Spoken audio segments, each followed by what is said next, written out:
everybody, and welcome to Absurd Hypotheticals, the show where we overthink dumb questions so you don't have to. I'm your host, Marcus Lehner, and I'm joined here today by Chris Yee and Ben Storms. Say hi, guys. Hey everybody, I'm Chris. Hey, I'm Ben. So today we are celebrating 4th of July! Yeah! Woo! Freedom! Apple pie. Apple pie. Other American things. You know one thing that is American that I did not realize was specifically American? What? Spelling bees. Spelling bees? Interesting. You see, other countries like Spain and Germany, their languages are actually spelt the way they sound. So spelling bees are literally just arbitrary, so they don't do them. That makes a lot more sense because spelling bees in America are basically just the biggest, fuck you to a child that there is. Yeah, so it's crazy. So, literally, our language is literally so fucked, we make an event out of it. And to everyone else, it's like, what? We parade 4th graders out and ask them to spell words they will not be able to spell in front of large groups of people and also on television. This seems kind of cruel, right? Actually? I mean, they're words that nobody knows how to spell. Then why do we make kids try to do it? I just don't get it. I don't know. That just seems wrong. It's not even the kids' fault that they can't spell these words. It's the language's fault they can't spell these words. Right. They're in a war with a force that is years older than they are and very confusing. That is not to say, though, that these other countries don't do stupid shit to their 4th graders. Do you have examples? I do have examples. French speakers around the world enter Quebec's Dictée des Amériques, an international competition started in 1994.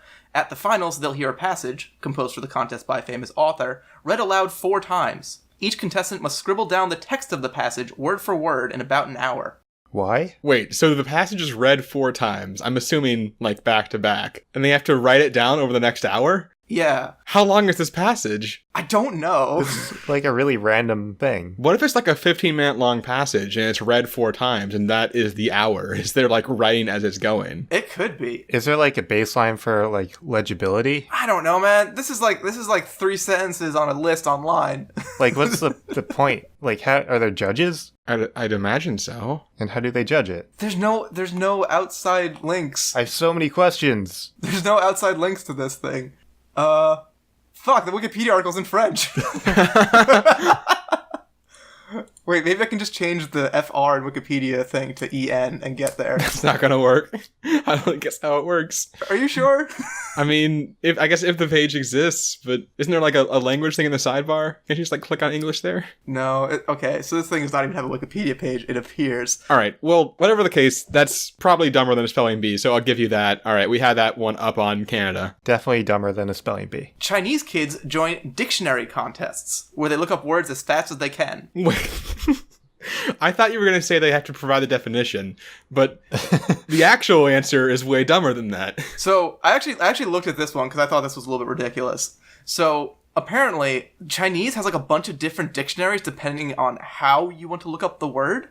I mean, because you can look up the character by component. You can look it up by the audio sound. You can look it up by the base character. Yeah, because it's not like you can look it up alphabetically. Right. So there's literally 5 or 6 different ways in 4 different dictionaries to look up a single word. So this is the English equivalent of a test on the Dewey Decimal System. Yeah. I never understood why people have so much difficulty with the Dewey Decimal System. It's just numbers. In order. I mean, people have trouble with numbers. If you've met people... Well, no, the Dewey Decimal System, from my recollection, not that I've ever used the Dewey Decimal System in my adult life, is that it's something point something point something point something, and you have to know what the different categories are or something. Yeah, am I just way off? I did learn recently that the entirety of computer science stuff in the Dewey Decimal System is a subsection in the same same section as supernatural shit. So that's cool.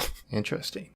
And then the last one here I got here, in Japan, where Chinese characters are known as kanji are part of the language, you might see entire families entering the kanji proficiency exam, known as the kanken. Kanken. I like it. I came, I saw, I kanken. So, and I think that one, off the top of my head, I believe there's just so many kanji, thousands of them, that it's just literally, how many of these do you happen to know? Right. Like a trivia contest. So, maybe spelling ain't the stupidest of the stupid. I think it just displays how each different language is broken in its own special way. Right. So, America! Yeah! Spelling bees, yeah!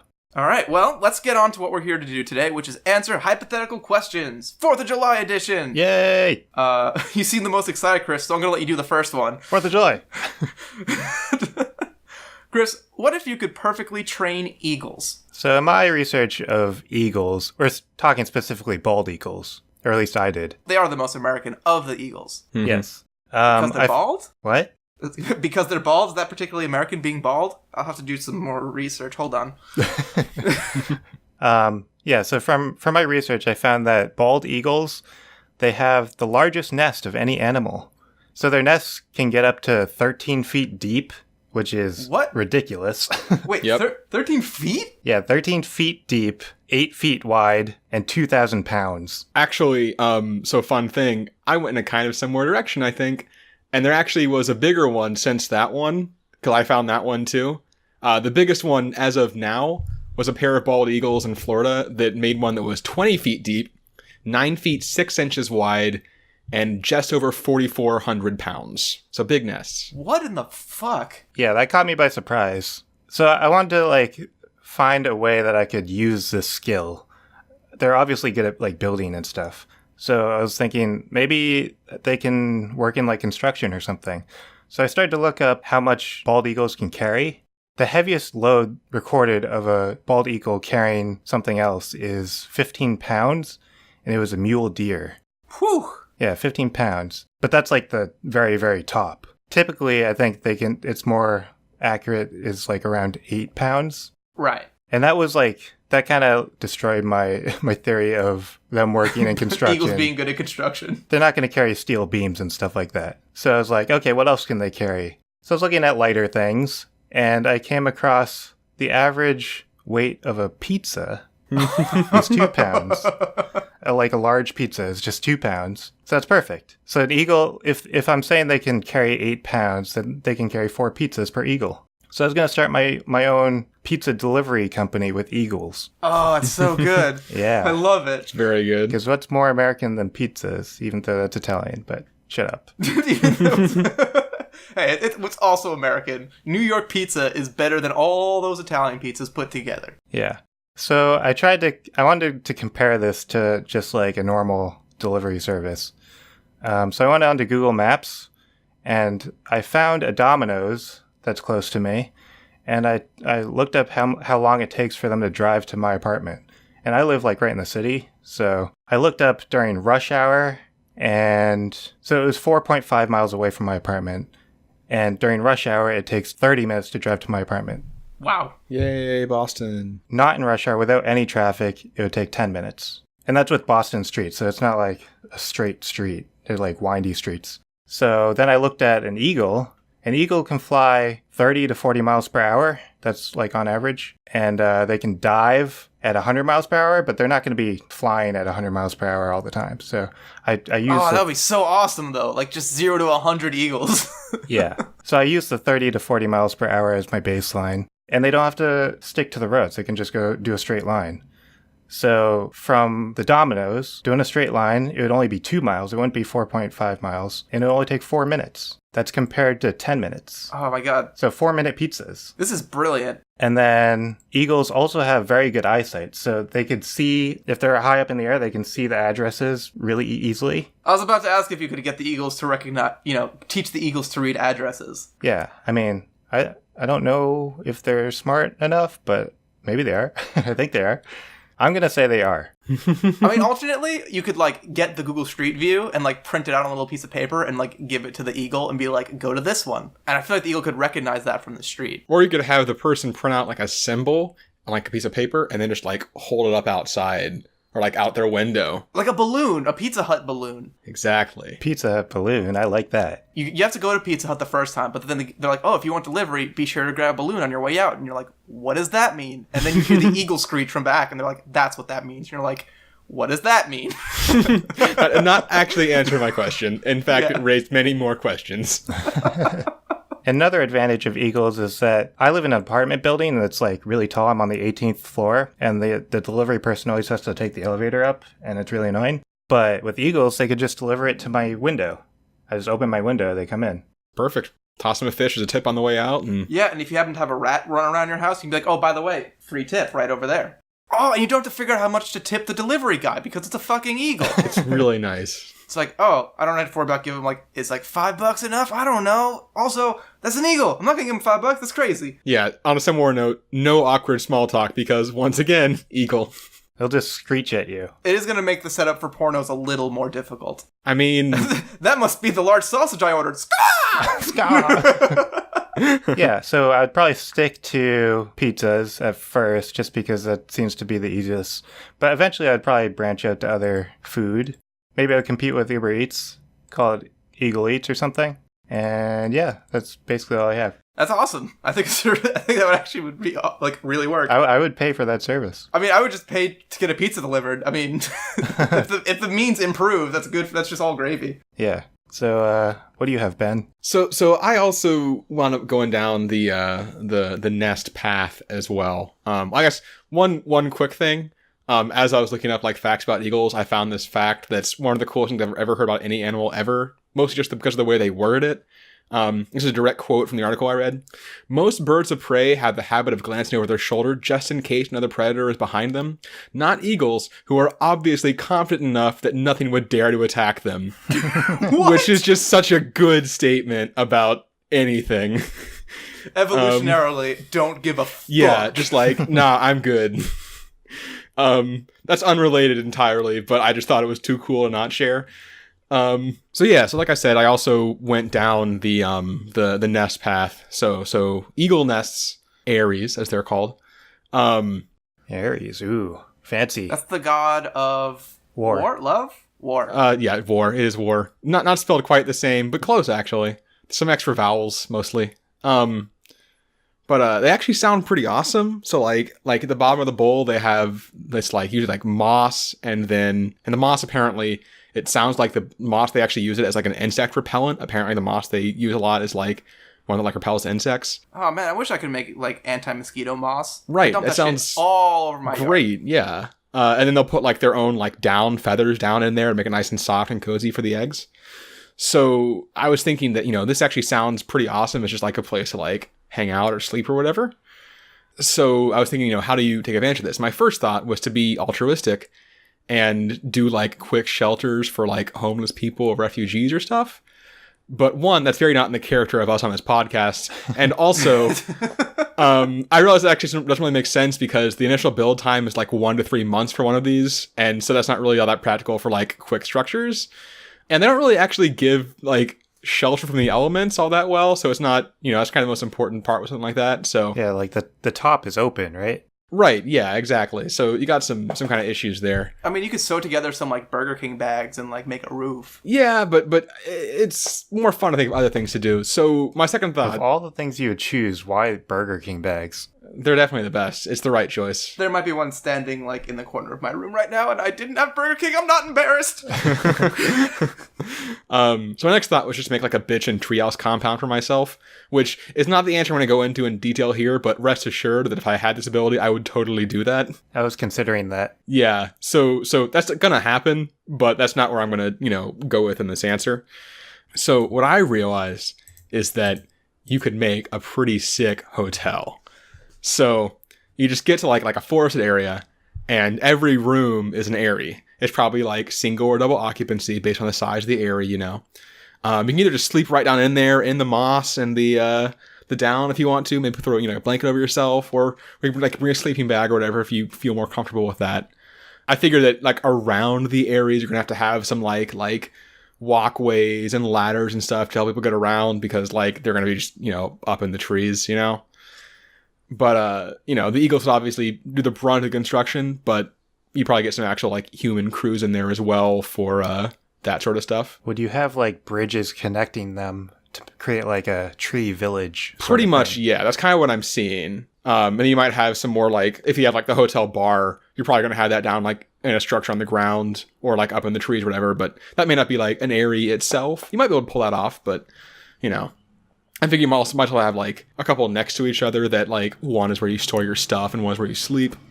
Things like that. Yeah, but Ben, where do you poop? Just right off the side, man. Just like an eagle does. Yeah, there's no plumbing. No plumbing. Oh, no. You can't do that because, like, think about it. You got this hotel network of trees. Mm-hmm.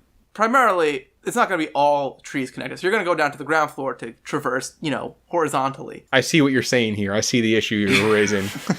So it's not like a 5-star hotel. It's more of a wilderness hotel experience, and the people who go in there are going to understand this issue. You could just rebrand it as a campsite. Exactly, yeah. And not a hotel. But I will say that there will have some amenities, because eagles are actually quite useful aside from just the construction. One, eagles can totally carry your bags up for you. So I know you had that, the 8-pound weight on the bald eagles. Yeah. So the harpy eagle and the Philippine eagle apparently have 8-foot wingspans, and they've carried off like deer and goats before. The largest known kill by an eagle ever was a duiker deer that weighed 82 pounds that a martial eagle carried off. 82 pounds? 82 pounds, 37 kilograms. That's so many pizzas. It was 8 times more than the weight of the eagle. Yeah, because the eagles weigh like almost nothing. Birds are crazy light. Yeah, well, I mean, this was a very big eagle, like, to be fair. I know. I learned on vacation in Antigua that the fucking name of the bird, but they have a bird down there. It's got a 7-foot wingspan, and I'm like, that's huge. And they're like, it weighs 4 pounds, and I'm like, what? This is a wider and heavier bird, because I guess it must have weighed about 10 pounds, 10-pound bird, big old bird. So they can totally get your bags up to your room for you. Just get a couple big eagles to bring them up. They can deliver room service, totally, definitely. That's definitely, as we went over, food delivery is a skill that eagles could possess. And I figure they're great for wake-up calls, like... Well, there's going to be just one kind of universal wake-up call, no, I think. I figure they fly up to your particular area and sort of perch on the top and just lean right up down into you. And at first, they probably just, like, nuzzle you a little bit. But then if you don't wake up then, that's when they, they do some screeching. Stab you in the back. We try to encourage them not to do that unless they're very heavy sleepers. But I figure it could be a pretty awesome place. Throw those up on Airbnb. Get some hits. Be pretty popular. But hey, Airbnb, Airbnb, literal Airbnb. So yeah, so that's kind of my idea. Good old Hotel Legal. What would you call it? Did you come up with a name? Oh, Hotel Legal. It's not a great name, but I also didn't think very hard, so, cut me some slack. That kind of gives off the impression that it's like a luxury place. Yeah, I like the idea that there's going to be some very, like, confused people who show up and have already paid. Yeah, you should really give it a name that, like, really reflects, like, the actual quality of the place, like, the hotel, you're going to have to poop off the side of your room. Maybe actually we're going to discourage that because there's probably going to be some overlapping, like, walkways and stuff, so maybe not on the...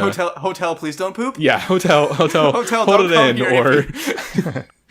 Hotel, we do not serve prunes under any circumstances. So yeah, so that's kind of what I had. What do you got, Marcus? Okay, so I'm kind of went the opposite of what I did last time with the whale crimes. And I have decided that eagles are going to be best on the police force. Yeah, eagle police. I'm really glad you went eagle police because I also consider eagle police. And, there's actually a bunch of animals that the police force use. Well, not a bunch. Some animals. Obviously, canine units. Did you know that they also use, obviously, horses? They have the Mounties up in Canada, and also just, like, city police sometimes have horses for riot control. Yeah. In Africa, they have, the police use mine detection rats. Mine detection rats. Which they have trained to go around the ground, and, like, when they sniff a mine, they'll just, like, kind of scratch the surface on top of it. Not explode. This is humane. But the rats find the mine so that they can then dig up and dispose of. Similarly, I actually think I heard, I don't think it was a police thing, but I think at some point I heard about them training bees to detect the like unexploded ordnance and stuff. Oh, that one I didn't hear of. How do you train bees? I think it's mostly like you just change like which pheromones they're looking for. Oh. So they like, instead of looking for like pollen, they look for like whatever's in bombs, I guess. Bomb juice. Yeah, bomb juice. The most important of all elements. I was imagining that much more sci-fi, where you walk into a darkened room, a single light shines down onto a singular chair right in the center. No other features. You sit in the chair, a helmet descends upon your head, and you are now part of the hive mind. And now you can control the bees. And now you can control the bees should be the start of, like, every story ever. And then the last one I have here is the Navy uses what they call marine mammal systems. Oh, yeah. I heard about this Which are one. just dolphins. It's great. So they've trained these dolphins to find sea mines, and then they put little buoys over where the sea mines are so that the U.S. Navy can get rid of them. There are currently 75 dolphins employed by the U.S. Navy. So the dolphins are the ones who put the buoys on? Because that's awesome. Yeah. Yes. Yeah, the dolphins have the buoys. Yes. That's great. Also, can you put on your if you train dolphins like that, can you put like on your resume it's like oversaw 75 employees in mine detection operations? Oh, why do you specify your employees were mammals? No reason. Yeah, 75 mammalian employees. Wait, did you mean to write male? Yeah, they're all mammal. Yep, all mammals. So, obviously, I think eagles, they're going to be, like, best kind of as a deterrent more than, like, actually, like, arresting people, which they'll be also very good at. But imagine this. You go into a jewelry store, you knock up the place, smash the case, grab the goods, run out, you got your bag with a dollar sign on it, on your back, as you run into a side alley thinking you're safe. And then you just hear a screech from the sky above. That'd be terrifying. You just drop it, right? You just drop it and run, and it doesn't even matter because you still just got caught by this eagle. Yeah. The other thing I thought of too was, you know how in like police, there's always like the police helicopters following like car chases. Well, instead of that, it was just like 4 eagles circling above them. Oh yeah. So what we're gonna have first off is you're gonna give these eagles an adorable blue vest. Yes. And on that little vest is gonna be a little GoPro. So not only you have like the police get all the police get the body cams nowadays, but this is gonna be like the cool one. Like this is gonna be the one where it's like, you're going to see, like, the helicopter footage on CNN, where it's going to be like, oh, there he is, the guy running away. He's running onto Route 5, trying to cross the street. And then the camera's going to start zooming, and you're going to realize, oh, no, it's not zooming, it's diving. At 100 miles per hour. So, the one thing I'm not sure, and I wanted your guys' opinion on this one. Do you think eagles could put handcuffs on people? I don't think so. Probably not. They kind of are handcuffs. Yeah. Like, they could just grab your wrists. So I guess they're probably not, like, finessed enough to put on handcuffs. So they're going to have to, in that case, kind of probably rough people up, like, a little bit. Right. Again, this is a deterrent. Like, this is going to stop some crimes. They're also going to be great in cities. Like what Chris said, like, I'm on the fifth story of my building. People have to go upstairs. Eagles don't. They could just, like, dive bomb someone, like, that's in the 5th story of a building. They're, like, not going to see it coming. It's like, oh, you locked your doors? Did you lock your windows? Just make sure the window is open. We'll smash right into it. Well, that's a bird problem. We'll have to work on that. Maybe they get those little police hats with the spike on top. Another cool fact about eagles, we talked about their eyesight obviously is very good. But it was better than I realized. First off, they can see more colors. So our visual map is made up of 3 colors.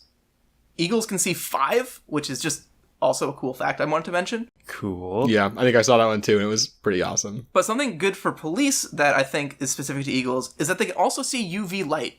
And UV light is used oftentimes in the production of certain medicinal herbs. There you go. Drug eagles. And obviously, you got a building full of UV light. We're not going to know. But, Cadet Eagleson over there is definitely gonna be able to see that just from the air, from miles away. And your drug operation is gonna be fucked. Mm-hmm. One more thing that I'm not sure if you'd want to train your eagles to do this, but it would be kind of helpful and easy for eagles to do. So, it's more of a fire department thing, but I think the police could take on is getting cats out of trees. Eagles would be very good at that. Would they be? You'd have to be very... yeah, they'd have to be gentle. Yeah, clear in your instructions. The thing is, I think you could definitely train the eagles to get cats out of trees. You'd scare the crap out of the cat. Yeah, so the cat's coming out of the tree one way or the other. Right. The difficult thing is, can you train eagles not to get every cat out of every tree? Right. Because I'm pretty sure cats climb trees all the time just for funsies and can get down no problem. But you might have a slight PR problem if your eagles are coming down and taking all the cats out of trees every opportunity. And if they, mistake a squirrel for a cat. There's going to be a lot of squirrels in trees. Well, I think they're just going to eat the squirrels. And I mean, do people need squirrels? Like, do they serve an important part of, the suburban food chain? I guess not. Maybe in Alabama. If someone was like, hey, we're going to introduce these eagles and they're going to eat all the squirrels, they'd be like, oh, yeah, that's cool. Okay. Do they get the raccoons too? Because I hate these fucking raccoons all around going into my garbage with their little trash faces. But yeah, they're good for border patrol. Obviously, they're going to be good there. Like, just throw them down at the... you can put them on the Canadian border too. Throw them down the Mexican border, Canadian border. Like, maybe we put something up by Canada besides one dude that's just passport. And you're like, I forgot. It's like, whatever. Welcome to Vancouver.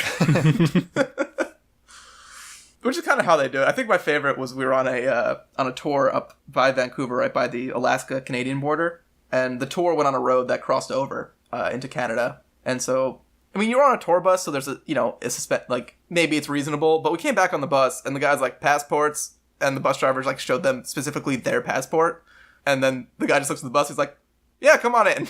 And I was like, "Well, I brought my passport just in case, but That was going into Canada or coming back into the U.S.?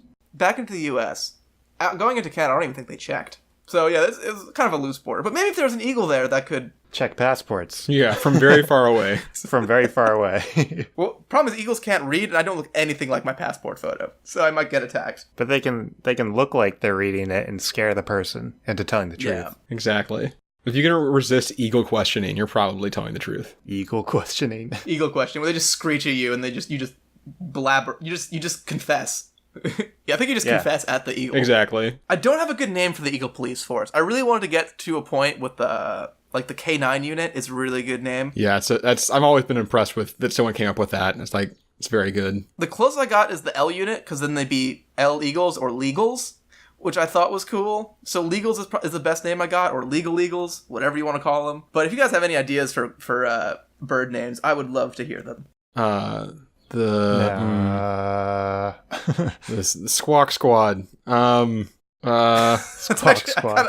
I like that. Squawk Squad. That's all I got. That's all I got. I blew a fuse thinking of that one. It's too much for me. All right. It sounds like we may need a break here. Luckily, we have our sponsors, and specifically for this week, we have a few products that'll make your 4th of July party the talk of the town. This 4th of July season, be sure to grab the all-in-one Freedom Label Maker for all your labeling needs. The Freedom Label Maker only prints the one word you'll ever need, and that word's freedom. Don't settle for a box of French fries when they can be Freedom Fries. Side of Italian bread? No thank you. How about Freedom Bread?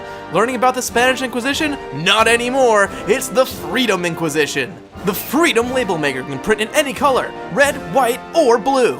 Oh, say, can you see that product rating? 50 stars.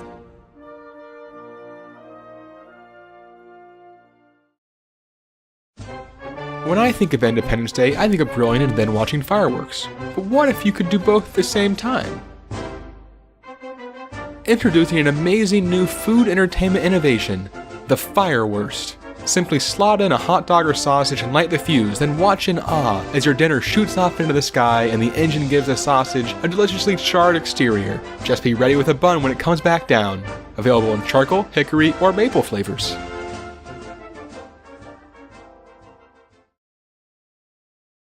In the 1950s, I invested my life savings into what I was sure would become the next big thing.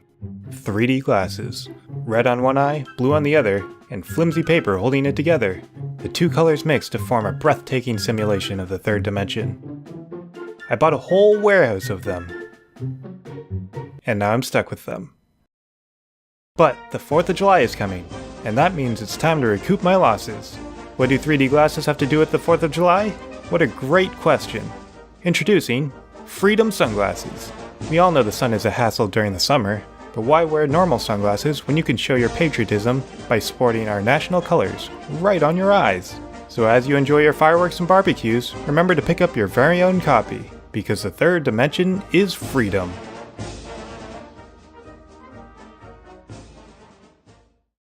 Well, now I know exactly what I'll need to make my 4th of July party the best around. Oh, you're gonna buy all of those products? Oh yeah, definitely. I actually have all them all on order. I one-click them off Amazon, so even in between the ad break and now, I have ordered all 3 of them. Good man. It's gonna be popping. You guys want to come over? No. You sure? Yes. It's gonna be all about freedom. I'm good. Okay. All right, I'm gonna start this next one. Let's get going. Hey Marcus, hi. How would you steal the Declaration of Independence? I'll tell you. Interesting way of asking the question. Well, I introduced most of the questions, but it's kind of weird introducing it to myself, so I kind of panicked. Anyway, Marcus, how would you steal the Declaration of Independence? Okay, so my first thought was I was just going to kind of copy Nicolas Cage from The National Treasure and do exactly what he did, but not fuck up so much. Right. And I was going through it, and turns out really, he only fucks up once in the beginning and kind of just, rolls on from there. And the thing he fucks up is he goes to the gift shop and swipes his fucking credit card because he doesn't have $10 in his pocket. So, do exactly what he does and also bring $10 wasn't a very good answer. So, then I looked at what the actual Declaration of Independence in real life has secured. And now that I'm going to be definitely on some watch lists because looking up Google terms like, how is the Declaration of Independence secured? When does the gallery close? What's the vault like? Really might cause something to happen with some agency somewhere that flags search terms. But luckily I was on my work computer, which technically is under my boss's name, so have fun with that. Not my problem.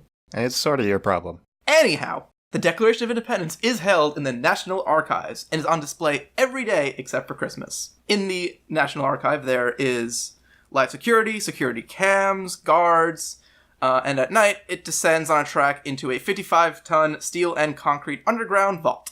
Really not super easy to get to. Yeah, it's pretty secure. But, and this is where I come in the event of a catastrophic or world-ending or national crisis event, it doesn't go in the vault. The plan is to move the Declaration and other valuable documents to an underground vault at Mount Weather in Virginia. So, there's a few conditions that can trigger this national emergency response: nuclear strike, pandemic, terrorism, dirty bombs, invasion, war, etc., etc., etc. So, while I am not the best person you'll ever meet, I don't actually want to do any of those things. So, we're going to kind of do, like, some Truman Show level nonsense here. Okay. So basically, I don't know exactly who curates the museum, but step 1, find that out. Step 2, hack into his cable feed. You got your fake news report going. There's a threat of a nuclear missile attack. Have someone pretending he's from the White House call his line, be like, "Sir, we gotta do something. We're enacting the protocol where we gotta move the documents." You have to have, like, every person this guy meets that day has to be paid by you, and it has to be like a character actor to get, like, this guy 100% believing that a nuclear strike is gonna happen. So, like, follow him around, all the TV, all the cameras, all the stuff. You have to block his calls from, I don't know who would call him. Basically everyone else, yeah. So you'd be paying his, like, boss and stuff. Yeah, it's gonna be expensive, but you're still in the fucking Declaration of Independence. This is not some small time So, crime. like, all the other security guards are in on this. Yeah, so basically it's like, get him in, get the thing out, it goes onto the helicopter, and what's that? Whoops, that's my helicopter you're putting it on. Bam, Declaration of Independence stolen 100%, never gonna have any problems. Totally gonna work. Yes. Where would you bring it? That's a good question. I feel like an eagle's nest would probably be a pretty good location. That's pretty much off the grid, right? It's like all the way up in a tree, and it definitely has the room. Yeah, bring it to Ben's hotel. What's great is that you can, on your, like, radio, just say very loudly, "The egg is in the nest, the egg is in the nest," and everyone would assume you're talking in code. But actually... They'll never look for a nest. They'll never look for a nest. Yeah. It's in the eagle's nest. It's in the eagle's nest.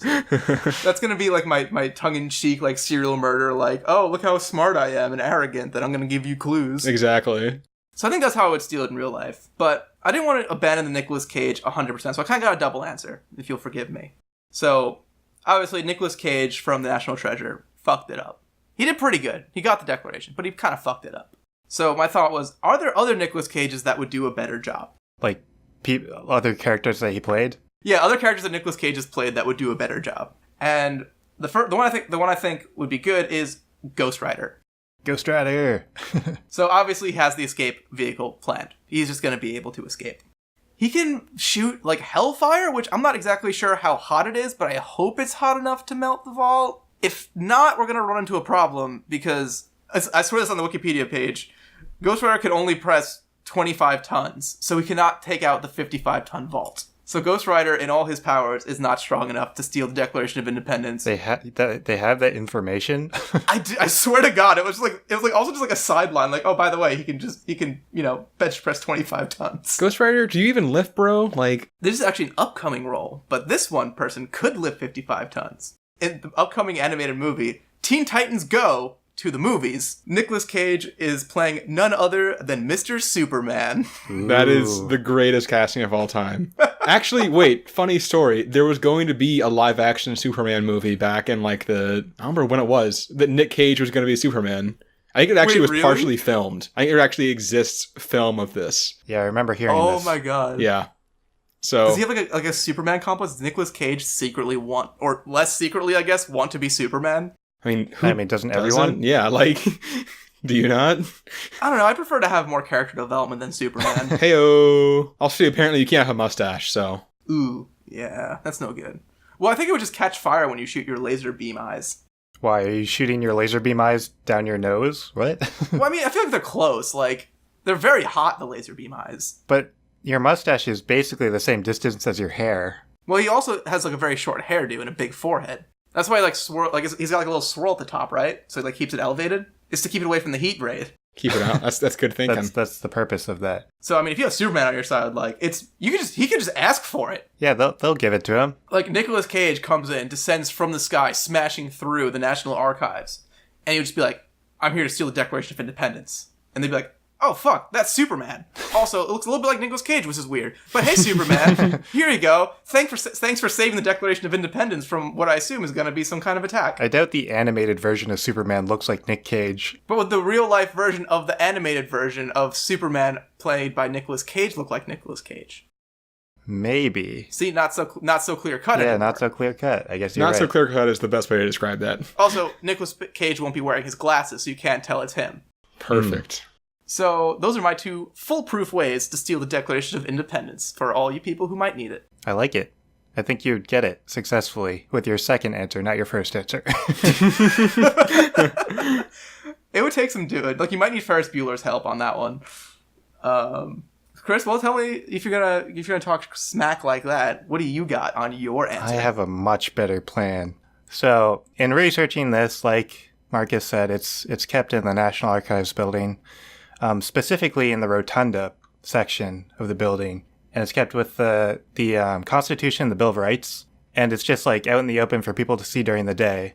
So during the day, it's probably not the best option to steal it, just because there's way too many people and there are guards in the room at all times.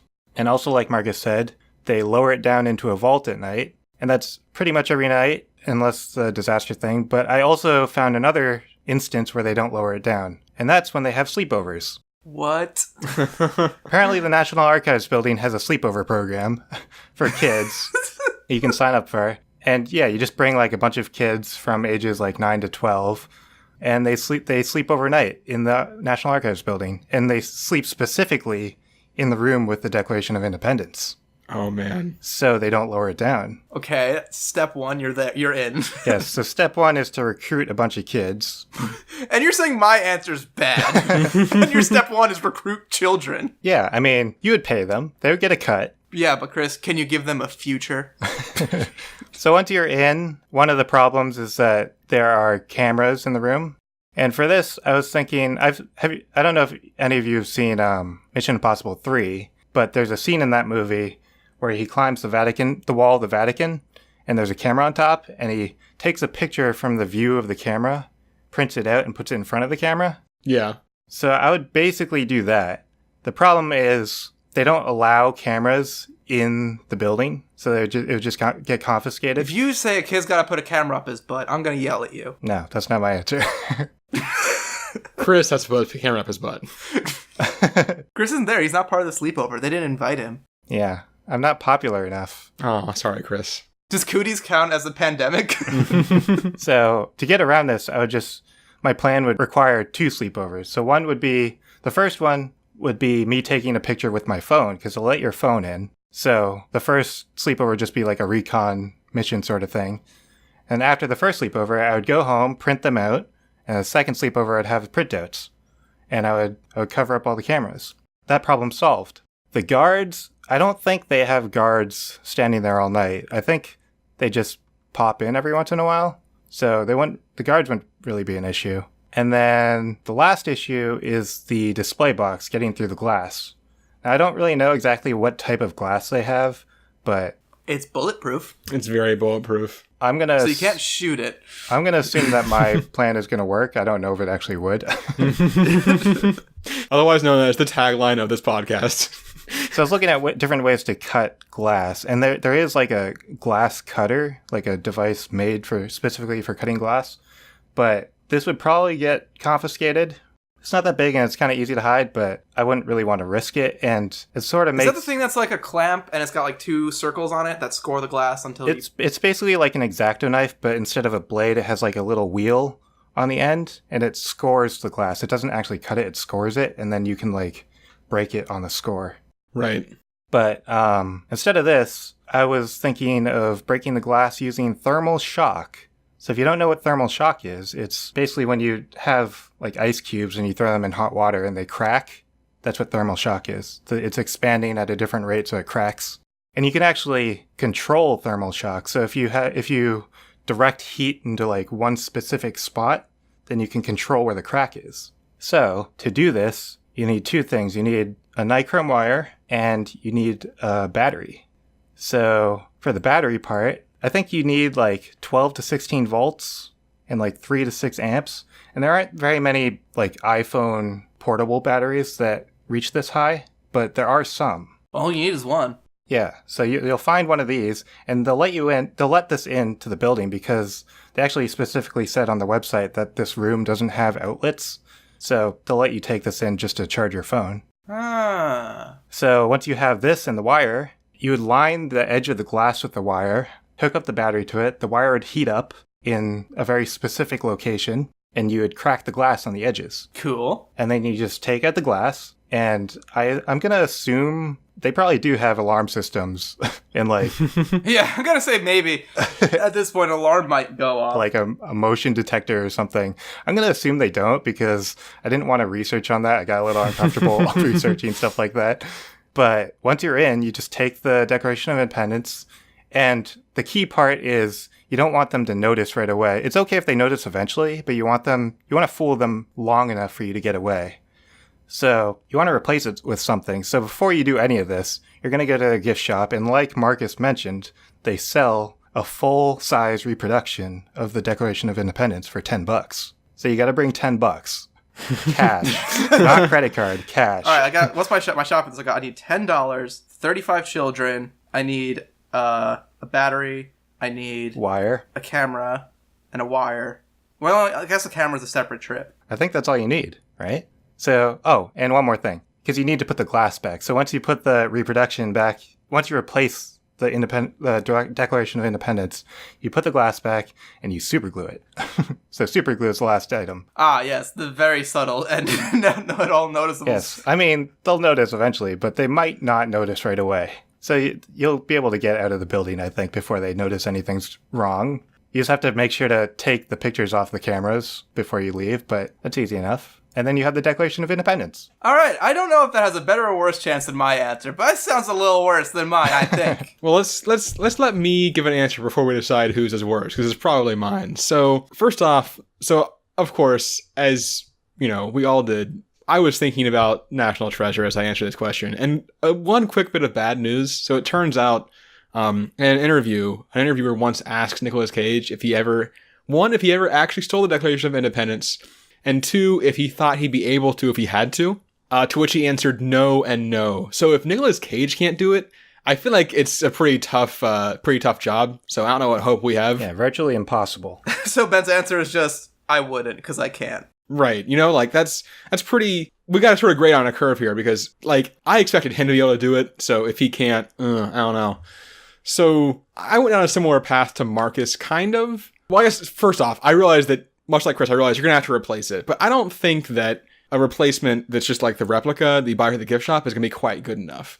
But I did find that there are at least 2 listed entries for screen-used replicas from National Treasure on yourprops.com, what they call the world's largest museum for movie props and costumes. It's basically just a place where collectors brag about what they have. Those are probably pretty good. That's why I figure. So there's at least 2. So you have to find either M. Brummett or film fans and either get them in on the job or do a little, sub heist first to steal it off of them. Steal the fake Declaration of Independence. What if you just bought it? You could also buy it. Is probably a better idea than either of those. Not with your credit card, though. Right. You can use that to track you. Still use with cash. $10. Always $10 cash. $10 cash. Final offer. It's probably going to be more than $10. That's how much. Wait, that's how much Nicolas Cage paid for it. I don't know why we would pay more. That's your argument to them when you buy it. It's like, I know the market price for this. It's $10. It was in the movie. Here's a recording of it. I have video evidence of someone buying this for $10, so you can't sell that on me. So you get your movie accurate replica declaration, and I agree with Marcus that I feel like getting it from the archive is going to be very tough. So I think I figured out a way to get it out into the wild that does not involve faking an apocalyptic event. Okay. So the best thing that I come up with was basically get National Treasure 3 made, and get the government to agree to a photo op with Nicolas Cage and the Declaration of Independence. Which they would probably do because they've taken some PR hits recently and they could use some good press. So apparently the internet is very into the idea of National Treasure 3, so there's definitely a market for it. So I don't think it would take too much doing to get that going. And then, so obviously, they're going to take it out in that glass enclosure they used to move it. You just fake up a mock version of that and have it with your replica inside on site. And the very important key to all of this is that you think back to Nicolas Cage saying no and no to that question. When I think about that answer, I think he wants to.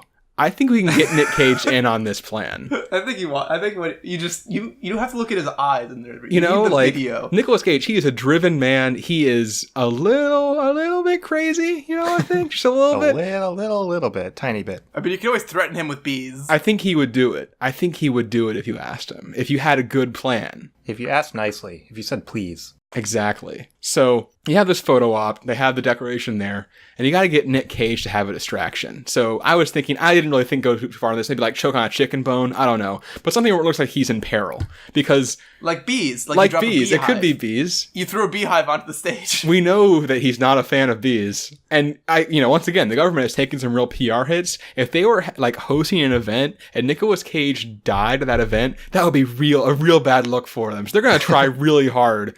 Once whatever the distraction is, they're gonna like go all at it, trying to get Nicolas Cage safe. And in that confusion, that's when quickly you just swap out your replica with the real one when no one's looking, because they're all distracted by Nicolas Cage, like choking on a chicken bone or whatever. I need to just imagine you like standing behind Nicolas Cage, like, one of those nameless people in a suit, like, behind the stage. Right. Just, like, whistling while you have, like, a 4.5 foot, like, glass encased prop, like, behind your back. Just, like, don't mind me. So, actually, the other thing I thought of, too, is you could also do a cross-promotion with, like, the new Oceans movie and have them pretend, quote unquote, to steal it, but they actually do steal it and replace it with a fake. Actually, yeah, that's the thing too. You could be like, I'm here. I have the backup Declaration of Independence in case something happens on the way here. We still have the photo op. Exactly. It's perfect. So you stole the fake Declaration of Independence from the movie company, and then you lobbied for the movie company to make another one. You could have just joined the movie company.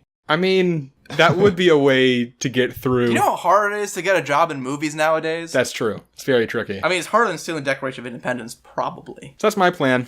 All you gotta do is get National Treasure 3 made, and also Nicolas Cage to agree to help you steal it, and also put himself in some sort of peril to distract people, and then hope that just no one notices. All of those things have a pretty good chance of happening, I think. I mean, if you have the movie replica, and it's good enough, did you basically already steal Declaration of Independence? You could just say you had the Declaration of Independence. You could just sell that. You could just be like, yeah, I have it. The government doesn't. This is the Declaration of Independence. You can check all the stuff. It's got the map on the back even. You could just keep on insisting that that's the real one, and eventually they'll believe you. That was my original plan for getting the Declaration out of the archives, was just to be like, oh, you're just going to start this campaign where you already have the Declaration stolen, and then they have to do something somewhere to prove that theirs is the real one. And in that opportunity, you get the Declaration. But then I realized that you could get it into a helicopter by, threatening a nuclear attack. And I was like, oh, well, let's just do that. That sounds like way more fun. Anyhow, now that I provided like fucking 2 answers to all the questions this week, and because I'm unable to contain myself, apparently. You're too excited about America. I'm too excited. I know, I just love America. Unfortunately, next time we are not talking strictly about America. We might talk about other things, like what if it rained food? And what if you were only 6 inches tall? If you have any questions, comments, or your own hypothetical idea you want us to answer, let us know. You can reach us by email at absurdhypotheticals@gmail.com, send us a tweet at absurdhype, that's HYPE hype, visit our website, www.nerdchomp.com/absurdhypotheticals, and if you enjoyed the show, don't forget to subscribe and leave us a review on iTunes. It really helps out the show and lets us keep making it for you.